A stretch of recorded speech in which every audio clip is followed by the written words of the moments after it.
Matizlarımızdan görüş sifatimiz zor sas senede. 2009 yılda işlep çıkarılan maşında zeynərəm işlənməyə, hələ zəyəm çıxmağa, radno kraska, benzində 80 bin yüzünü halal ürgən probegi. Motor tərəfləmə yetçirin neşi yox. Həm bir uzun zavatçıqı 22-də kan taşıya tuttu olsa. Bir gün bərabərəmiz ponu ustalarca görsüb eşitirib xarit qılar arasında. Yumşaq bollar qoyulğan 4 tane taza. Polikləri dökəlgən işlərə. Aynalarım konopkədən.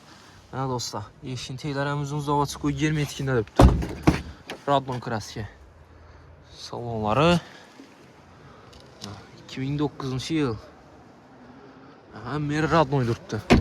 Heç yerine kraska səpilməyən maşındır. Hə dostlar, zapaskeler əməli yerə düşməyək. Benzində 80 bin yüzünü xalal yəni.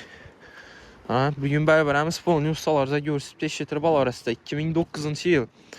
42 milyon zondan gəstirib bərəniz baxasın dostlar. Ana üstündə gəp sol akıllı bal arasında kızı kuşulab olsa.